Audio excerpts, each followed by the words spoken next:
E aí, como é que você tá? Tudo bem?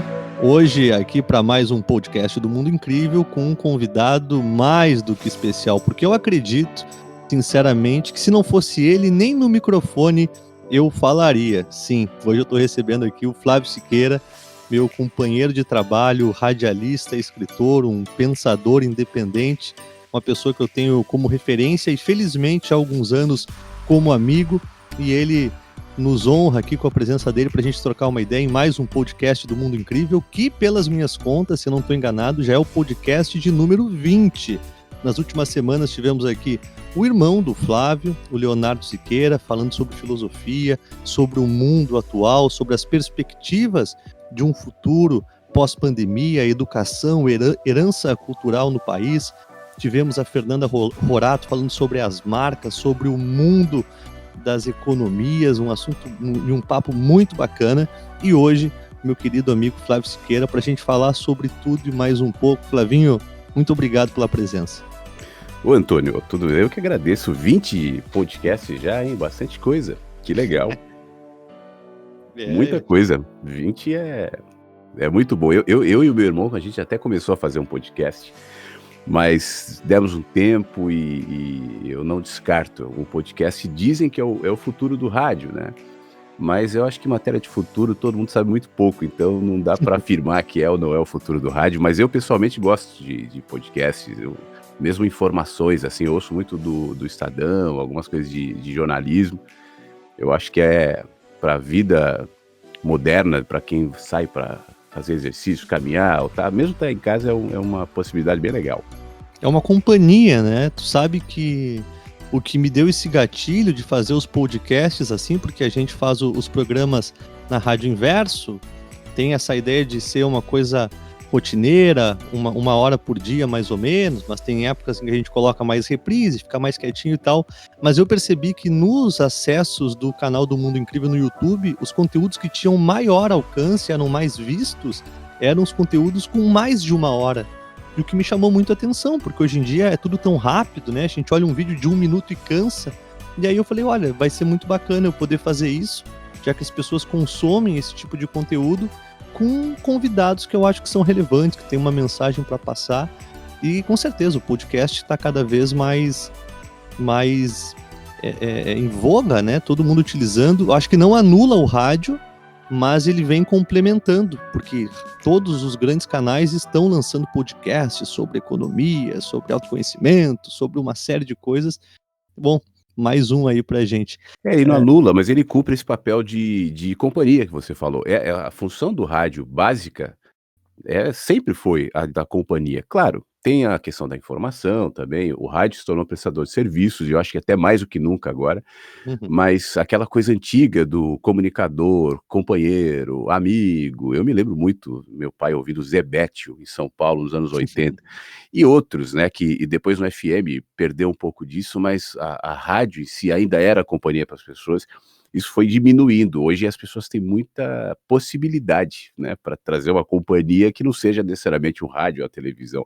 Mas eu acho que essa função do companheiro, do amigo, e da informação, inclusive, o podcast acaba suprindo. Eu acho uma coisa bem legal. Ainda vou mexer mais com isso. E vai mexer e vai ser legal. Vai ser legal porque eu tenho certeza que, acima de tudo, é o conteúdo que a gente compartilha no podcast, né? Mas, Flavinho, assim, já para começar, já te agradecendo pela presença, eu queria saber de ti como é que tu tá vendo esse nosso momento atual. A gente está agora em julho, a pandemia estoura no Brasil em março, ali, meados de abril, e lá se vão 4 meses, mais ou menos. Como é que tu tá encarando tudo isso? O que mudou do teu olhar de 4 meses para cá? Enfim. Olha, eu me lembro quando isso começou, e começou a se falar do coronavírus e tal, a impressão que eu tinha era que era mais uma dessas epidemias como as outras, né, as que vieram, e eu acho que não passava pela cabeça de ninguém que viria se transformar numa pandemia e nessa proporção e com as implicações que ela tem. Mas muito rápido, na medida que isso começou a acontecer, e o isolamento foi decretado, e as pessoas passaram a ficar dentro das casas, e não sei se você lembra, obviamente vai lembrar, que naquelas primeiras semanas, até com pouca informação e o desconhecimento do que isso poderia ser, a sensação da maioria das pessoas é que se você botasse o pé na rua, você ia contrair o vírus, né? Então existia, eu me lembro, eu mesmo, uma preocupação imensa de ir num supermercado, de fazer as coisas mínimas, ainda que com a proteção. Não se falava de máscara também, enfim, ninguém sabia muito bem como lidar com isso. Aí teve a história política do presidente indo na TV, falando que era uma gripe, que ninguém precisaria ficar em casa, e os debates começaram a acalorar. E eu me lembro também que naquela fase existiu um olhar mais publicitário, mais romântico, que não se perdeu por completo, mas que naquele tempo era maior, de pessoas indo nas varandas, cantando, era uma coisa boa a princípio. E já me batia naquele momento que ninguém estava olhando para isso com clareza, com lucidez, com rigor, né, e com cuidado, especialmente, porque sendo uma coisa nova e perigosa, é necessário que a gente enxergue a coisa com cuidado e entenda o que é um evento que não é só um evento sanitário, não é só uma epidemia, uma pandemia, enfim, que chega, que pode gerar problemas, né, respiratórios e tal, mas todas as implicações que o negócio desse traz, que não são também só econômicas, mas que também não são só relacionais, mas também, e que tem a ver com o olhar de mundo de cada um. E o quão claro tem ficado nesses últimos 4 meses, por exemplo, como o nosso olhar de mundo, como a nossa visão de mundo é totalmente dependente de um sistema que não aguentou a chegada de uma pandemia. O nosso sistema está colapsando. E hoje eu vejo especialmente aqui no Brasil, nos Estados Unidos também, mas em boa parte do mundo isso ainda está acontecendo, uma agonia, uma tentativa de manter o sistema funcionando como sempre foi. Sim. E ele tem se mostrado inviável. Pelo menos como era levado, como estava sendo, né? As pessoas perdendo o trabalho, as economias quebrando, os países se endividando e os bancos ganhando grana, né? E continua sendo assim.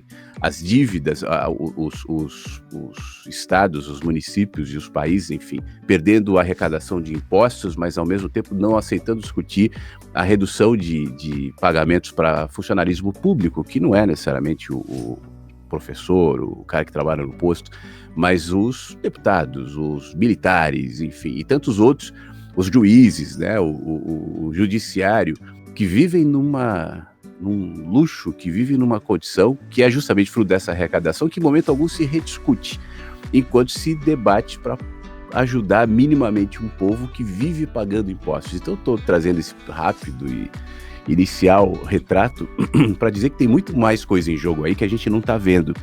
E na medida que a força desse vírus diminuir, começou a se falar em 2 meses, daqui 2 ou 3 meses, para que pelo menos a curva diminua no Brasil, é aí que a gente vai lidar, né, com as consequências desse período e de tudo aquilo que a gente estava fazendo até então. Eu não acho que isso vai cessar rapidamente, eu não acho que esse ano nada vai voltar ao normal.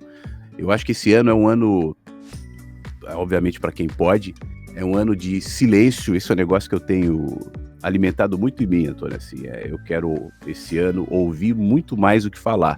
Eu tenho publicado muito pouco em rede social, na rádio mesmo eu estou usando reprises, as lives eu cheguei a fazer algumas, eu também dei um tempo. Eu tô ficando quieto, eu acho que é um tempo de ficar quieto, é um tempo de entender, é um tempo de ouvir, é um tempo de se afastar do cenário para enxergar melhor, do que ficar gerando ruído, como as pessoas sempre fazem e continuam fazendo, e só gera confusão e ninguém entende nada, né? Gera mais medo, gera mais distração, e eu acho que dificulta as pessoas de perceberem mesmo, né, onde é que a gente está se metendo e quais são as consequências dessa história. É engraçado tu dizer isso, é curioso, porque eu também tenho sentido em mim essa necessidade de ficar quieto, sabe? É como se estivesse processando uma série de coisas que eu não sei ao certo o que são dentro de mim e que para maturar, para ganhar sentido, para encontrar o seu espaço internamente, é melhor, preferencialmente, que eu fique quieto, né? E eu acho que isso talvez seja um fenômeno que em algumas pessoas esteja acontecendo, mas sem dúvida alguma a gente não consegue prever ao certo e nem minimamente o que é o nosso amanhã. Mas sabe uma coisa que me chamou a atenção? Lá em março, eu não sei, numa dessas de querer ser otimista, Eu pensava que como a gente tinha referência de outros países, como a Espanha, a Itália, que constantemente nas mídias eram faladas como países que estavam atingindo todos os picos e tal, com grandes dificuldades hospitalares, eu pensei, bom, a gente vai se espelhar nessas referências, pegando os pontos positivos e negativos, e vamos replicar aqui no país. Então, eu tinha uma esperança de que a gente conseguisse estar hoje num momento muito melhor do que estamos. Tu também tinha essa sensação de que poderia ser melhor do que está sendo? Na verdade, eu não entrei com sensação nenhuma de que seria melhor ou pior. Eu entrei com a sensação de esperar e ver o que ia acontecer. Até porque, ainda que as coisas aos poucos, estejam melhorando, em alguns países europeus, né, hoje saiu a notícia de que a França está repensando quarentena, isolamento em algumas regiões, a própria Itália, enfim. O Trump hoje saiu a notícia de manhã dizendo que os Estados Unidos não parará, tal, mas também vive mais ou menos esse negacionismo que vive no Brasil, até porque no caso dele tem uma eleição presidencial esse ano. Então, essa questão política se envolve de maneira muito forte também, em todas as questões grandes, obviamente, que vai movimentar a política. Mas no Brasil, nos Estados Unidos, o debate político às vezes se tornou mais poderoso do que o debate real do que está acontecendo, que gera mais confusão ainda. Então, assim, eu não sei se a Itália, a Europa, os países europeus estão saindo realmente disso. Eu sei que tem países que estão melhores, países menores, inclusive muito mais fácil de tratar, onde o povo é um pouco mais preparado, mais educado, até o povo asiático, que é um povo mais disciplinado, né, acabou facilitando um pouco nesse sentido também. Então, eu acho, pessoalmente, que não normalizará para ninguém, pelo menos esse ano, né? Eu acho que... E, obviamente, que se não normalizar para ninguém até o fim do ano, isso vai repercutir ainda de maneira muito problemática, muito complicada nas economias, nos países, que vai gerando efeito cascatas, que pode durar anos e anos e anos e anos. Agora, como está sendo gestado, enfim, no Brasil, gerido no Brasil, eu acho que isso também reflete um pouco do que é o nosso povo, né? Da confusão que é o nosso povo, e eu sei que isso pode soar um pouco pesado, mas da ignorância, muitas vezes, que o povo trata as questões mais importantes, né, mais decisivas do cotidiano, o quanto esse país destruiu, não é agora no Bolsonaro, não, destruiu há 20, há 30 anos a educação, né, o quanto a educação no Brasil é só um discurso, é só uma construção de escola, é só uma propaganda política, né? Tem professores que se esforçam, tem educadores que se esforçam, tem algumas instituições que se esforçam, mas com política pública, o Brasil nunca teve preocupação com a educação, até porque num país como o nosso, o sistema político como o nosso só se mantém em pé, como ele é, num país deseducado, né? As pessoas que mandam no Brasil, desde sempre, se mantêm assim na medida em que o povo se mantenha na ignorância. Então eu acho que esse é um trabalho que a gente está colhendo agora também. Eu vejo muita gente questionando a necessidade de fechar e de isolar, e eu sei que isso é um negócio muito complicado. Eu acho que isso poderia ser feito com mais inteligência também. Eu acho meio complicado dizer fecha todo mundo, mas de qualquer maneira eu vejo algumas discussões nesse sentido de gente esquecendo que existe uma pandemia. Olha, você está mandando fechar, mas e o negócio? E o dinheiro? Claro que é um problema. Mas tem outras questões por trás que as pessoas não enxergam, né? Então eu acho que está tudo tão misturado. A ignorância, a falta de educação, a fragilidade da mentalidade política do brasileiro, que nos últimos, 10, 15 anos, eu acho que só piorou, né, nessa briga de nós contra eles, que começou lá com o Lula, depois passou pela Dilma, que o Bolsonaro faz questão de manter, criando governos muito parecidos, na minha opinião, nesse sentido, tanto está se criando a expressão bolsopetismo, né, de defensores fanáticos, presidente ao rei, já há alguns anos. Então a gente está vendo reflexos disso, né? Como sairíamos melhor da pandemia, como nos cuidaríamos, como o Brasil ia ser exemplo do mundo de disciplina, de cuidado, de sabedoria. Eu acho muito difícil, diante de um contexto que há anos vem se desenvolvendo no Brasil e que a gente está colhendo agora. É meio chocante, né? Se fala muito num novo normal. Essa aí do bolsonarismo. Como é que tu falou? Bolsopetismo. Bolsopetismo eu nunca tinha ouvido falar, mas também não me surpreende. Tem muita coisa em comum, muita coisa em comum. Sim, mas assim, certamente o novo normal tu já tá habituado, né? O novo normal, o mundo pós-pandemia, etc, etc. Eu acho que tem muita gente vivendo num estado de negação, né? Esperando que abre logo o comércio para tudo funcionar como sempre foi, ignorando a nossa realidade atual. Tu acha realmente que a gente está se encaminhando para um mundo completamente diferente? Seria essa pandemia um marco, um antes e um depois do nosso mundo e da nossa vida em sociedade pós-pandemia? Eu acho muito provável. Não que essas coisas não fossem acontecer, não que a gente já não estivesse se direcionando a algumas mudanças que agora aceleraram. Eu acho que o maior efeito da pandemia e de todos os eventos mundiais, assim, eu comparo a pandemia a uma guerra, a segunda, a primeira, a gente vai vendo isso. Eu não cheguei a ouvir ainda o papo do meu irmão contigo, mas eu não sei se ele chegou a comentar sobre o renascimento, a época do renascimento, como veio também depois de pandemia, e quantas coisas, é uma coisa que ele está estudando, e quantas coisas até interessantes, até em matéria em relação ao próprio pensamento humano, acaba surgindo bem depois de grandes traumas, né? Então eu acho, nesse sentido, sim, porque a pandemia, primeiro, ela traz um componente que é muito dolorido para as pessoas reconhecerem hoje, e eu acho que o negacionismo faz parte disso, que é a exposição muito clara de como o ser humano é frágil, e de como os nossos sistemas são frágeis, e de como aquilo que a gente pensa ser tão confiável, tão concreto, tão eterno, enfim, na realidade não é. Seja o sistema, seja o trabalho, sejam as relações, né? Pessoas que não se relacionavam muito, casais, enfim, pais e filhos, tal, que agora convivendo mais tempo em casa, estão enfrentando os desafios, e realmente é desafiador, de uma convivência permanente. Então isso expõe também como é que as relações estavam, né? E na realidade mascaravam.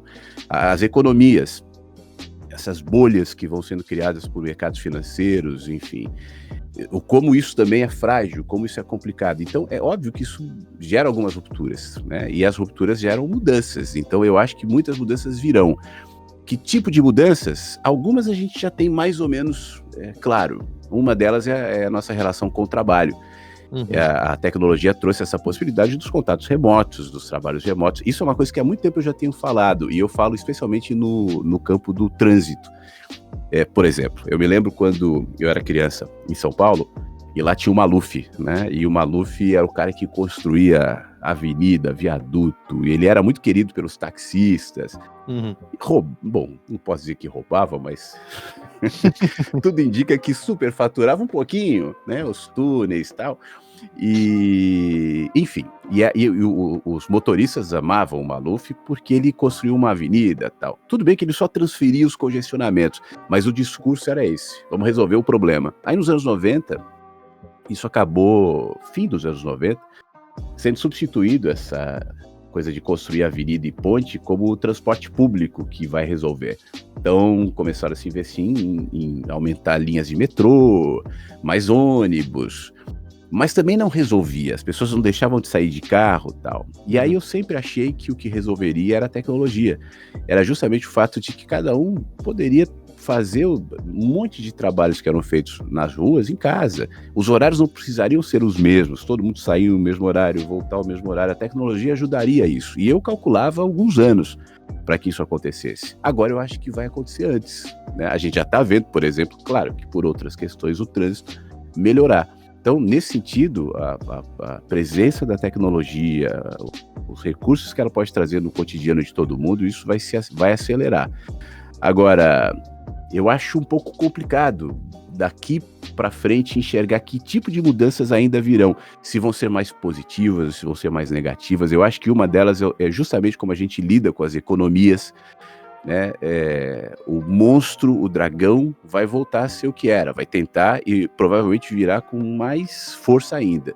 Mas eu acho que indivíduos, a partir dessa experiência, podem se questionar e dizer: vem cá, eu era tão dependente do financiamento do banco, eu comprava tanto achando que eu não teria problemas depois, E eu confiava tanto no meu trabalho, na minha CLT, ou nas leis de um país, ou nas regras trabalhistas, e agora eu tô vendo que não. Então o que que eu posso fazer diante disso? E eu acho que isso pode desencadear escolhas individuais, e quem sabe, na medida em que isso aconteça, na somatória das escolhas individuais, a gente começa a criar, de baixo para cima, um sistema um pouco mais arejado, um pouco mais leve, enfim, um pouco mais autônomo, onde os indivíduos podem criar o seu caminho sem tanta ganância, né? Sem tanta angústia. Até porque, Antônio, uma das mudanças que eu acho que já estão acontecendo é essa linguagem publicitária, essa coisa de instigar as pessoas a quererem mais, a consumirem mais. Isso também está meio inadequado agora. Até vendendo os tais cursos de vida melhor, isso tudo não está se encaixando. Os discursos não estão se encaixando mais. Então eu acho que esse também é um ponto que está se modificando. Que discursos virão, melhores ou piores, não sei. Mas eu acho que também tem uma coisa acontecendo aí. Eu acho muito legal, eu nem tinha pensado em tocar nesse assunto contigo, mas tu falou dos livros, dos cursos, aí, dos workshops, desse mundo espiritual que se vende, né, essa utopia de realização e plenitude. E há 2 dias atrás eu recebi uma notícia. Eu viajei por 3 anos, como tu bem sabe, com a minha mochilinha, me considerava um cara completamente inadequado, infeliz, não via sentido em nada do que eu fazia. Eu falei, cara, preciso descobrir alguma coisa em mim, no mundo, não sei, para acordar de manhã e ter um mínimo de paz. E fui-me embora. E dentre tantas coisas e lugares que eu passei, eu morei um período num retiro em Nazaré Paulista, São Paulo. E lá eu conheci um grupo de pessoas, era tipo um espaço que as pessoas meditavam, faziam yoga, praticavam silêncio, faziam jejum, tinha uma proposta interessante, mas te confesso que de lá para cá a minha visão sobre esse mundo espiritual mudou muito. Eu acho que cada vez mais humano, mais espiritual eu me torno. A gente acaba seguindo por um caminho muito encaixotadinho, assim, e acaba se perdendo da gente mesmo. Mas aconteceu, e aí chegou essa notícia para mim, eu queria ver o que tu pensa disso. Uma das meninas que moraram comigo lá se matou. E há 1 ano atrás, mais precisamente uns 8 meses atrás, uma outra menina que morava lá com a gente também se matou. E aí, entre o grupo de pessoas que lá moravam, espiritualizadas, tão bem resolvidas, tão cheias de paz e de amor, se mataram, né, morando num espaço tão bacana. E eu fico pensando, será que essa nossa busca por uma espiritualidade, porque a gente tende a caminhar por um caminho bem padronizado, talvez perceba que ali não se encontra a felicidade, busca um caminho alternativo, achando que é totalmente livre, mas não. É um caminho que é um mercado, o caminho da espiritualidade. Medite, vista a camiseta do Shiva, acenda um incenso, seja vegano e tal. E eu não estou aqui desqualificando, acho que cada um no seu caminho, na sua verdade. Mas será que isso também não causa na gente uma dependência, uma expectativa de realização que talvez enquanto ser humano em sua natureza nunca aconteça? Porque eu estou tentando entender, te confesso, Flávio, as motivações, eu nunca vou saber ao certo, de 2 meninas tão jovens, 20 e tantos anos, talvez 30 anos, num caminho aparentemente tão iluminado que tiram a própria vida. Que triste, né? Bom, eu acho que não dá para imputar, enfim, ao grupo que elas seguiam, né, o que elas fizeram, até porque a questão do suicídio é uma questão cada vez mais presente. Eu acho que a gente pode até enxergar de uma maneira até mais ampla, porque viver é difícil mesmo, né? A gente vive numa sociedade cruel, que cria sistemas desumanos, que encurrala as pessoas, tentando enquadrá-las dentro de um esquema de pensamento e um esquema de ser, inclusive, e exclui todos que de alguma maneira não se sentem pertencentes a isso. E essas pessoas que se sentem excluídas, né, você tem dois movimentos. Ou você tenta se incluir nessa sociedade egoísta, apressada, enfim. E uma das formas que as pessoas têm de tentar se vincular a ela é tentar prosperar, trabalhar, ter os bens que te validam nessa sociedade, né? Esse é um dos caminhos. O outro é quem não se identifica com isso, é criar sua própria turma, né? Como dizem por aí. E vão procurar as próprias turmas, como você fez na sua caminhada, em busca de uma resposta, enfim. O problema é que entre essas turmas também tem muita gente iludida, também tem muita gente mal intencionada, também tem muita gente, da mesma maneira que no grupo 1, né? Que também está vendendo um mundo perfeito. E mundos perfeitos não existem. Seria muito saudável se as pessoas entendessem muito cedo ainda que a vida ela é construída por dores, né, por alegrias. Tem dias bons, tem dias piores, tem anos difíceis, como esse que a gente está vivendo, outros são melhores. Tem noite, tem dia, né? Tem frio. A gente aqui no Rio Grande do Sul viveu nos últimos dias horríveis, né? De temporal, de ventania, de ciclone. Hoje de manhã fez sol, né? Então eu às vezes estou chateado, aquele ventania, aquele tempo. Não, mas amanhã o sol ainda virá. Ou se não vier amanhã, virá semana que vem. Uma hora voltará. Eu acho que isso vai nos dando o equilíbrio para tentar lidar com essa vida que não está sob controle, né? A gente não tem controle sobre a vida. Se desenvolveu há mais ou menos uns 15 anos, de uns 15 anos para cá, essa ideia da mente poderosa, da física quântica, tal, que se criou na cabeça das pessoas uma ilusão de que a vida é controlável. Basta você colocar o pensamento certo e a vida vai responder corretamente conforme os seus pensamentos, né? O que você quer. Isso, na realidade, isso não é novo, isso não tem só 15 anos. Isso já existia antes, mas com outras linguagens. Porque o ser humano sempre está tentando encontrar um jeito de dominar a vida, como dominou o fogo em determinado momento, como dominou a água em determinado momento, é a mesma natureza que a gente não tinha controle. Mas mesmo que a gente tenha desenvolvido técnicas, por exemplo, para dominar o fogo, no menor descuido, o fogo nos engole, né? Um incêndio, um problema. Então a gente não domina por completo nada. Nada está exatamente sob controle. E esse é um dos desafios da vida, né? Então, enquanto a gente não entende isso, a gente vai continuar buscando algo que supra. E isso é um perigo, porque eu posso encontrar isso num partido político, eu posso encontrar isso numa igreja, eu posso encontrar isso num grupo qualquer.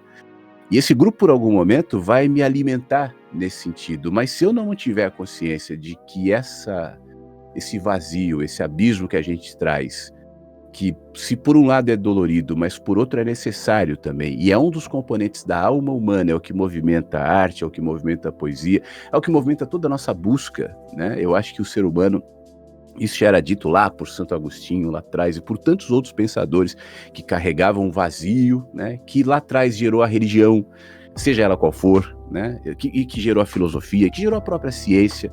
Enfim, se eu não tiver essa consciência, eu vou continuar tentando tapar esse vazio em todas as ofertas que me fizerem.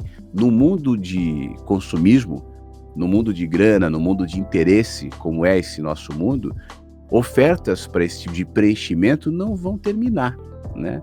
E na medida em que eu estiver num lugar achando que encontrei o sentido da vida e lá, por alguma razão, eu me decepcionar, e essa decepção não necessariamente pode ser gerada por alguma pisada na bola de alguém, mas pela constatação de que esse lugar, ou esse alguém, ou esse grupo, é um grupo de falhos, é um grupo de humanos. Então, a minha desesperança se faz por completo, porque por determinado momento, eu acreditei que eu tinha descoberto a luz, né? E quando você se decepciona com a luz, você vai confiar em quê? Perde o sentido. Então, eu acho importante que a gente desenvolva essa maturidade, esse entendimento de que a vida é esse movimento, né? E saber lidar com esse movimento. Tristezas, dores, dificuldades, pandemias, a morte, no fim das contas, né? No fim das contas, isso também se trata de negar a morte, de fugir da morte. Ela tem a sua importância, a sua beleza. Se eu, como indivíduo, posso ter dificuldades para enxergar determinadas belezas em determinadas mortes, obviamente, mas enxergando a humanidade, né, macro, olhando a história, o quanto esse movimento cíclico é necessário também para que a humanidade seja o que é.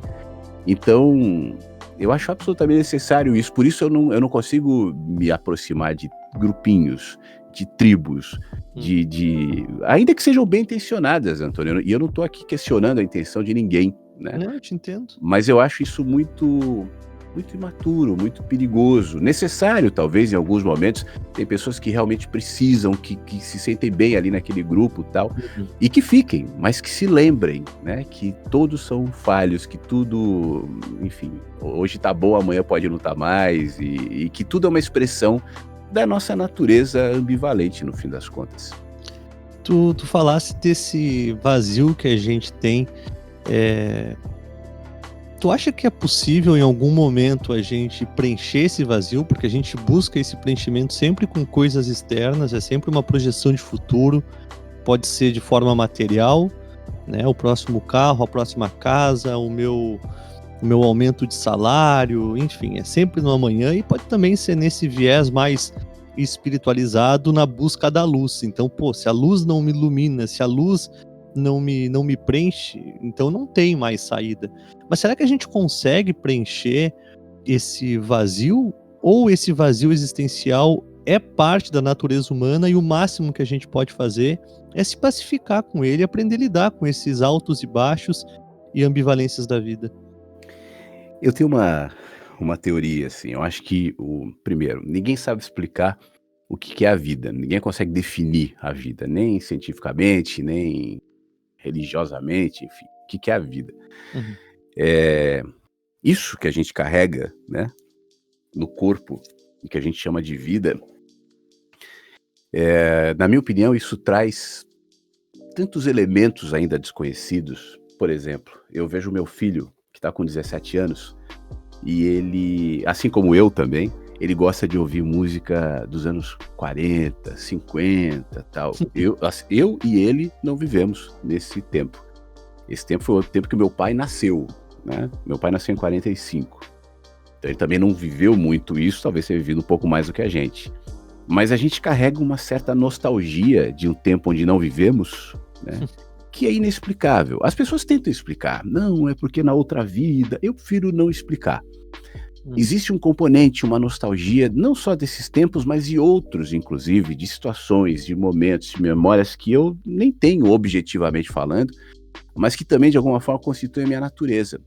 O que me indica que esse ser que eu sou, né, é um ser que não se contém no corpo onde estou. Não se contém como? Aí não me cabe. Eu acho que existem situações tão maiores do que a nossa estreita lógica que vai dizer, não, é lógico dizer que então você reencarnou e foi isso, foi aquilo. Eu acho que isso é reduzir. A minha vida, ela preenche o corpo por um tempo, mas nitidamente, eu estou dando um exemplo, mas obviamente que tem outros, que me fazem pensar que eu não caibo no corpo, né? No entanto, eu vivo num corpo, e esse corpo é um corpo limitado.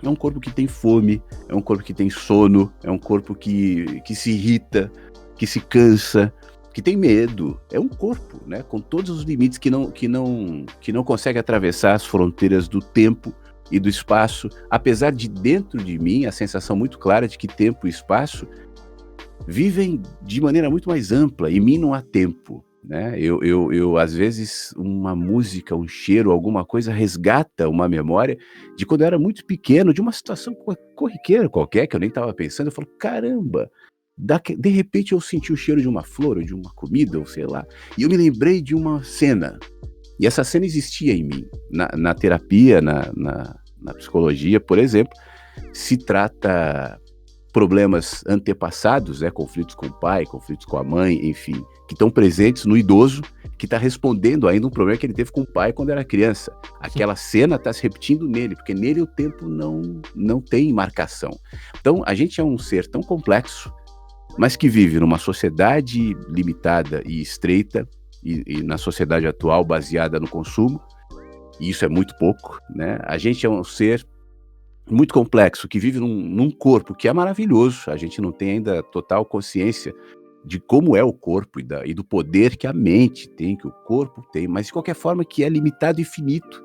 A gente barra com a morte o tempo inteiro, né? Eu tô há um mês, todo dia eu me lembro de uma amiguinha do meu filho que morreu e nós fomos ao velório, aquela menininha no caixão, né? Aquele corpo ali, o que saiu dela? Isso é uma dor para todo mundo e é uma constatação inegável da nossa finitude, da nossa fragilidade, enfim.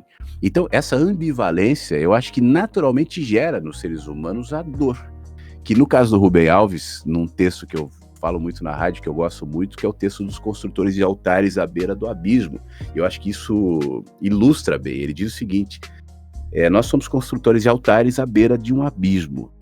E na beira do abismo eu coloco o meu altar. E no meu altar eu coloco música, eu coloco poesia.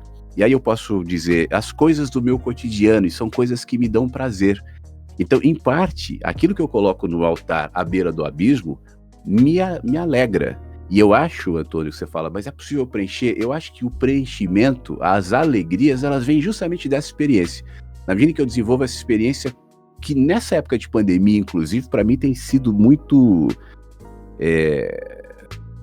poderoso exercitar isso, de me organizar, de fazer as coisas que tem que fazer, de cuidar de mim, das pessoas, de tomar o meu café, enfim, as coisas do dia a dia, né? É isso que me preenche. Então, enquanto eu construo o altar, e ele fala, eu coloco música, eu coloco textos, poesias, tal, isso ilumina meu rosto.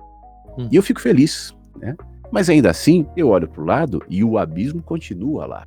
E o abismo é a representação de mistério. No nosso caso, o cotidiano, isso pode ser ilustrado pela própria morte, né?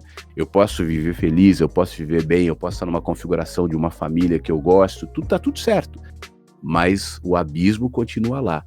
E ele pode gerar em mim dois impactos, ou o medo do desconhecido, enfim, a aberração, que muitas vezes significa a morte, mas por outro lado também a indicação de que eu devo aproveitar esse momento, né? De que eu devo valorizar o que hoje eu sou. Se eu não sei o que serei depois, o que sou hoje deve ser curtido. Os que estão hoje comigo e amanhã não estarão, porque toda relação vai acabar em algum momento, né? Essa relação de pai e filho, por exemplo, é muito rica nesse sentido. Hoje mesmo eu estava pensando nisso. O Flavinho está com 17, mas ele já teve 10, ele já teve 3, e todos aqueles que ele foi foram deixando de ser. E hoje quem ele é, deixará de ser daqui a 2, 3, 5 anos. As relações vão se modificando, vão acabando, né? Isso também nos enriquece. Eu acho que no fim, né, tudo nos aponta para essa tentativa, que é a tentativa não minha, mas da humanidade, né, de encontrar o sentido da vida. Mas o sentido da vida não é alguém que diz, eu sei o sentido da vida. É a somatória das experiências e dos muitos sentidos que vão se construindo a partir do momento que a gente se coloca como construtores de altares à beira do abismo. Então, assim, algo que fala, olha, isso suprirá para sempre, você será feliz para sempre, não haverá tristezas, e nem dores e nem sombras. Eu não acredito. Mas eu acredito num movimento de pacificação, né? Diante da constatação de que o abismo continua lá. E eu acho que esse é o mais interessante. Perfeito, eu acredito nisso também. Já faz um tempo, eu tô com 29 agora, mas eu lembro que eu tinha essa ideia, quando mais jovem, ali com 21, 22, de me realizar, até porque me vendiam isso, né, em diferentes caminhos, mas sempre existia a possibilidade do preenchimento, do transbordar, da plenitude, e eu acreditei nisso por um tempo. Até acho que era um processo de imaturidade, que claro, eu tive que passar para entender, de aceitação. Sim. Para amanhã, mas não veio de novo, mesmo que a meteorologia me dissesse que, olha, com certeza sexta-feira vem, mas choveu de novo, e paciência, o sol virá. Então é uma questão de aprender a lidar com esse não saber em relação à vida. Mas tu comentou agora em relação a um sentido, a um propósito, e eu já adianto que na minha visão de hoje não existe uma coisa fechada. Eu acho que o meu propósito, o meu sentido, o meu senso de vida hoje pode mudar amanhã e ano que vem, as coisas vão se modificando, mas eu queria tocar no assunto do trabalho, né? Porque eu tenho para mim que a gente se vê muitas vezes pela maneira que o sistema funciona, capitalista, a gente precisa de dinheiro para trabalhar, para se manter, enfim, para viver. A gente acaba fazendo coisas que, bom, não nos realizam tanto assim. Só que em contrapartida, eu e tu compartilhamos de um espaço que é a Rádio Inverso, onde a gente, para mim, é quem a gente é. Eu direto penso isso. Pô, eu não faço um programa de rádio. Eu posso fazer rádio em outro lugar, porque aqui eu sou eu. Eu sento na sala da minha casa, tomo um café e converso. A sensação que eu tenho é que eu tô reunido com amigos que eu nunca vi.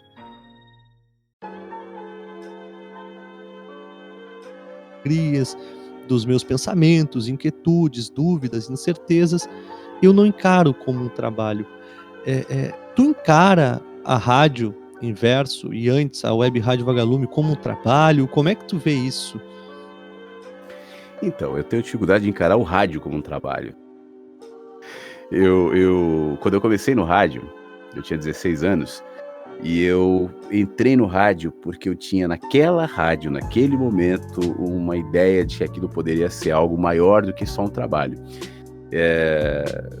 Até porque eu nem pensava em ter rádio como trabalho, apesar de gostar. Eu comecei a pensar em trabalhar mesmo em rádio, em viver disso, sei lá, uns 2 anos depois que eu comecei, porque naquele tempo eu era adolescente, a minha mãe ia numa igreja, a gente ia de vez em quando, uma igreja em São Paulo, que era uma igreja diferente, nova, tinha umas bandas que tocavam toda segunda-feira, era uma proposta diferente, naquele tempo, muita gente legal estava lá, né, naquele movimento ali, que logo, na minha percepção, se mostrou uma ilusão, se mostrou só uma fábrica de fazer dinheiro, enfim, virou uma coisa que hoje eu olho e acho muito triste o que virou.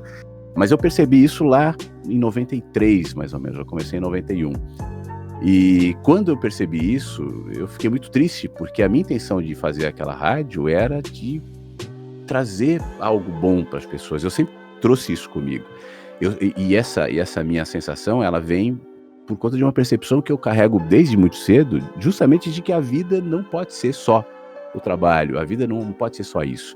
O componente da morte sempre esteve presente em mim. Quando eu falo do altar à beira do abismo, eu acho que o abismo dá sentido ao altar. E a morte sempre trouxe sentido à minha vida. A consciência de que eu não viveria para sempre, né? Já que eu não viverei para sempre, um dia deixarei de ser, tudo que eu faço tinha que ter um pouco mais de sentido para valer a pena o fato de eu estar aqui. Caso contrário, eu sei, como todos nós chegamos e um dia iremos, eu seria mais um a passar e, enfim. Essas questões de vida e morte sempre estiveram presentes em mim.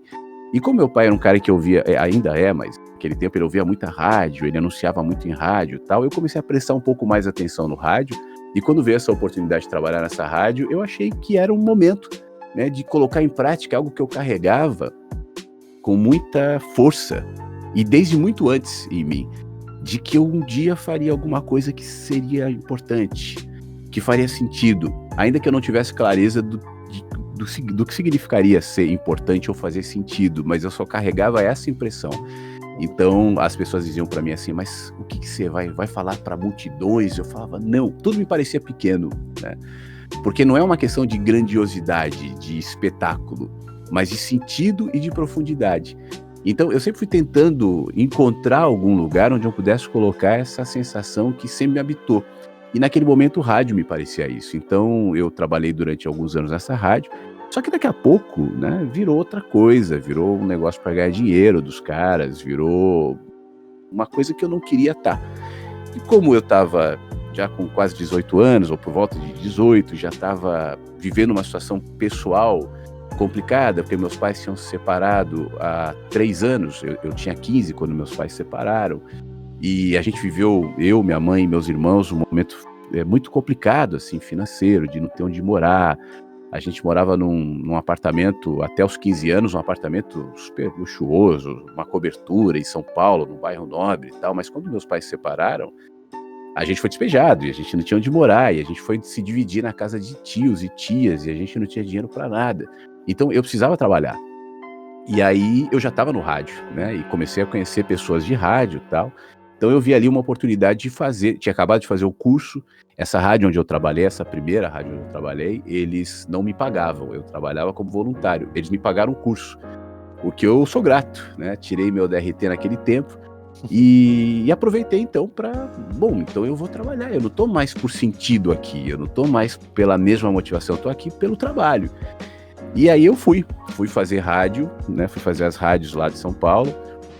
Ainda com 19 anos, eu fui para a Jovem Pan, que era a rádio, na época, mais ouvida do Brasil. Estava começando a rede Jovem Pan, então o Pânico tinha começado há um ano, a coisa estava forte, então foi muito legal, assim, era uma rádio que todo mundo queria trabalhar.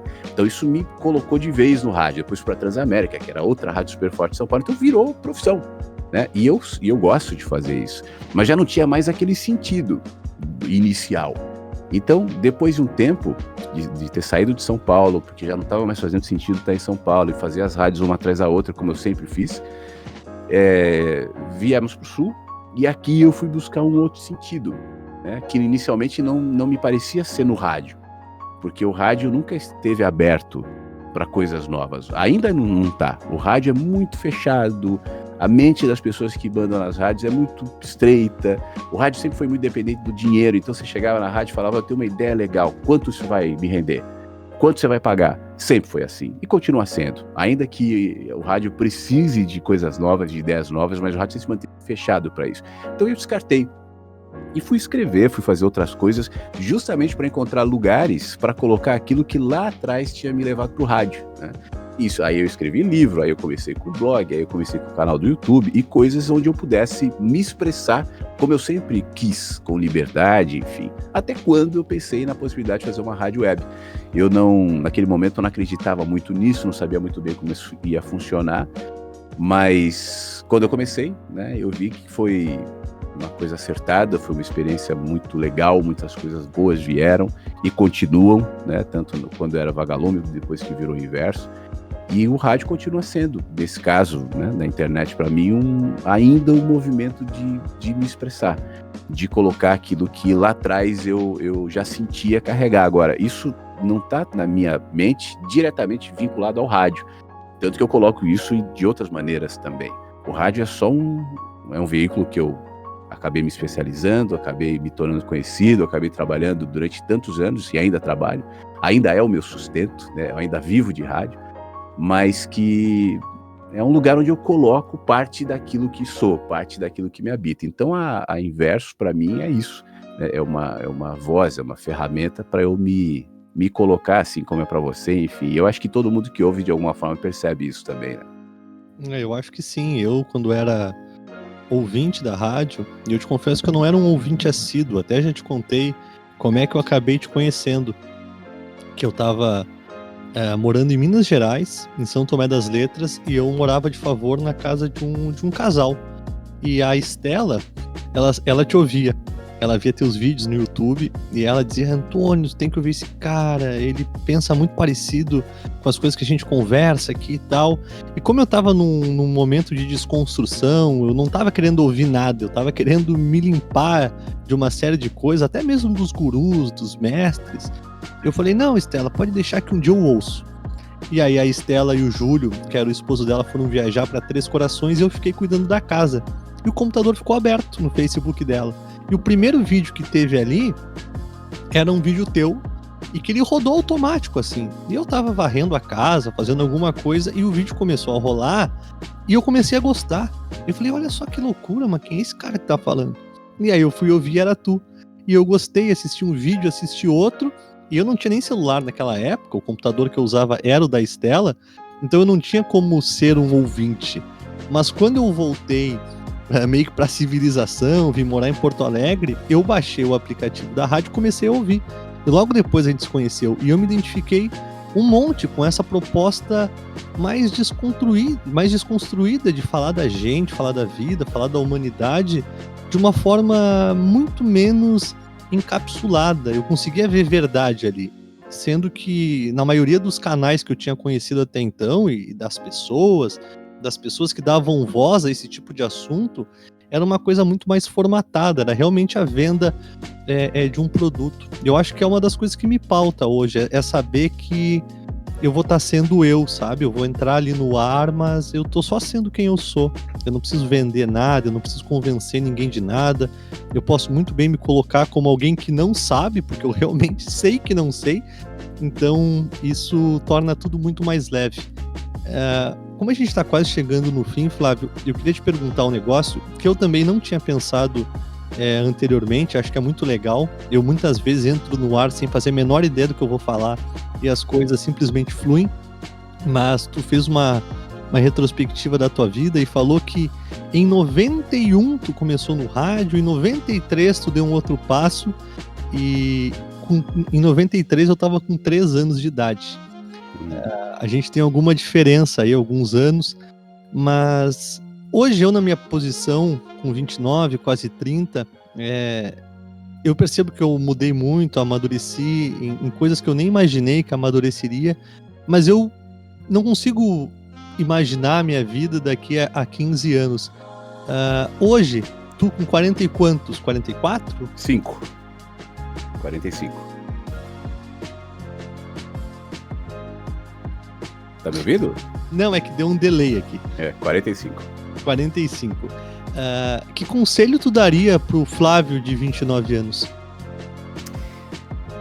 Olha, para seguir como sempre foi, sabe? É muito difícil, né? Eu não sei como é que vai ser a semana que vem. E eu acho que essa consciência do não saber, como você falou agora há pouco, do eu sei que não sei, eu acho fundamental para que a gente aprenda, para que a gente veja, para que a gente não se blinde, para que a gente se exponha àquilo que a vida tem para mostrar. E cada experiência de vida é única. Então isso sempre me pautou. Quando eu tinha 29 anos, por exemplo, quando eu tinha 29 anos foi quando nasceu o Flavinho. Foi quando nasceu o Flavinho. E isso representou, obviamente, uma mudança, mas muito feliz, porque eu sempre quis ser pai. Mas eu não me arrependo de nenhum movimento, eu não me arrependo de nada, de ter trabalhado em lugar nenhum, de ter feito nenhuma escolha, de ter aberto mão de nada, porque eu acho que sempre a gente está tentando, né? Eu acho que a gente sempre está se colocando para crescer, para amadurecer, não existe uma fórmula. E se fosse realmente para deixar um conselho, né, pra eu aos 29 ou para qualquer outro, eu só diria o seguinte: olha, só melhore, né, só não se traia, só não se distancie daquilo que você sempre foi. Esse aos 45 continua sendo um norte para mim. Me lembrar de quem eu era aos 10, aos 7, aos 29, enfim. E perceber que existe uma linha condutora, eu não tô tão longe de casa assim. Óbvio que eu mudei em muitas coisas, claro que sim, é natural e recomendável. A gente vai amadurecendo, a gente vai evoluindo, conceitos vão se modificando, entendimentos, e eu sempre me permiti também assim. Eu nunca me apeguei a nenhuma verdade, a nenhuma ideia, né, como se fosse imutável, porque eu sei que ainda que eventualmente exista uma ideia imutável, uma verdade imutável, eu não vou ter jamais, né, a capacidade de assimilá-la, porque eu sou fragmentado. Então isso sempre me permitiu o movimento. A questão é, me movimento, ou eu indicaria para alguém, movimente-se com liberdade, sempre, só não se esqueça de quem é. Eu acho que se a gente mantiver essas dois nortes em mente, movimento-me com liberdade, mas não vou me esquecer de quem eu sou, a tendência é que a gente encontre bons lugares, ainda que haja eventualmente dificuldades, dores, e no fim das contas isso traz mais sentido para essa experiência de viver. Legal. Flavinho, muitíssimo obrigado. Sabe que eu falei a mesma coisa pro Leonardo. Tem algumas pessoas que a gente se encontra, mesmo que virtualmente, e ouve, e a vontade é não falar, sabe? Tem podcast em que eu falo mais e tem outros que a minha vontade é ficar só quieto ouvindo. E contigo, com o Leonardo, acontece esse fenômeno, né? Porque a sensação que a gente tem é que vocês têm muito para contribuir, muito para agregar, tem uma visão da vida muito humanizada, bastante ampla, assim, se for comparar a média, e só faz bem. Então eu te agradeço não só por poder ter vindo aqui, disponibilizar um tempo para conversar comigo pro podcast do Mundo Incrível, mas por tudo, assim, eu sou muito grato pela a vida, por ter me colocado no teu caminho e tu no meu, e todas as contribuições que até hoje, direto ou indiretamente, tu faz na minha vida. O próprio falar no rádio hoje, tá atrás de um microfone falando e me dividindo, só foi possível porque em um determinado momento tu falou pra mim: "Olha, não precisa saber falar no rádio, né, simplesmente seja tu". E essa é uma coisa que me norteia e me pauta até hoje. Então, muito obrigado por ter vindo, muito obrigado por tudo. E se quem quiser ouvir mais sobre o Flávio, é só acessar radioinverso.com, o canal dele no YouTube, tem um monte de conteúdo bacana. Quem não conhece, tenho certeza que vai se encantar, assim como a maioria das pessoas que ouve. Então, Flávio, muito obrigado, viu? Imagina, Antônio, eu que agradeço, eu fico muito feliz também, eu me lembro do nosso primeiro café, né, lá na posto ali na Vicente da Fontoura, e você levou aquela eu tenho aqui guardada aquela eu não lembro como é que chama, miçanga que chama? Uma mandala, mandala. Mandala, uma mandala, enfim, e eu acho que foi justamente isso que enfim, que me fez perceber, assim, que você seria importante na rádio, justamente essa verdade que você carrega, essa vontade de ser, de se enxergar, de crescer sem estereótipos, sem dogma, sem arrogância, né. Tem muita gente que na medida em que começa a desenvolver alguma habilidade pessoal, vai se tornando arrogante, dependente de aplausos, de curtidas, de fãs, e isso tudo é muito triste e desvirtua o propósito interior, né, que é absolutamente pessoal, que é de ser luz. Eu acho que cada um de nós tem essa possibilidade de ser uma pequena vagalume, né, como era na época do começo da rádio, um vagalumezinho ali, que ilumina o ambiente onde está, sem presunção, sem arrogância, sabendo que eu vou iluminar o ambiente onde estou, se antes eu me iluminar para dentro, né, e isso não é algo que eu possa ostentar e que ninguém pode mensurar, é uma viagem que eu faço, afinal de contas, todos nós somos viajantes. A gente está passando por um período aqui nesse planeta, ninguém sabe exatamente quanto tempo, ninguém sabe de onde nós viemos e ninguém sabe para onde nós iremos. Então vamos aproveitar esse tempo e todas as vezes que alguém especial, legal, chega perto, e isso é uma coisa até rara, né? Eu fico feliz, então eu sou grato também com a sua presença, com a sua amizade. E vamos torcer para passar logo a pandemia para a gente ir lá no restaurante do Valig ali de novo. Tomara que eles não fechem, né. Não sei Tomara. como é que vai ser depois, mas enfim, que a gente possa se encontrar. Com certeza. Flávio, muito obrigado. A quem esteve conosco, é sempre um prazer. Fique ligado aqui nos nossos canais. Como eu digo sempre, né? Eu não consigo me colocar como produtor de conteúdo. Vai ter semana que vai ter vídeo, vai ter mês que não vai ter absolutamente nada, mas eu espero que você entenda. E acho que entendendo isso também, você vai aos poucos respeitando o teu tempo, o teu espaço, a tua forma de viver a vida como um todo. Tá? Muito obrigado. Para acompanhar mais do nosso trabalho, né? Só acessar radioinverso.com e os vídeos do Flávio estão lá no canal do YouTube, certo? Um grande abraço, fique bem, se cuida e até a próxima. Deu. Que comprenda lo que esconde mi cabeza si en la tuya se perdieron mis ideas. ¿Cómo quieres que yo sepa lo que sientes y lamentas y cuando hay que dar la cara tú te ausentas? Ay, qué paciencia, ay, qué paciencia, ay, qué paciencia la mía. No me digas que no, ya no me creo tus mentiras. No me digas que no.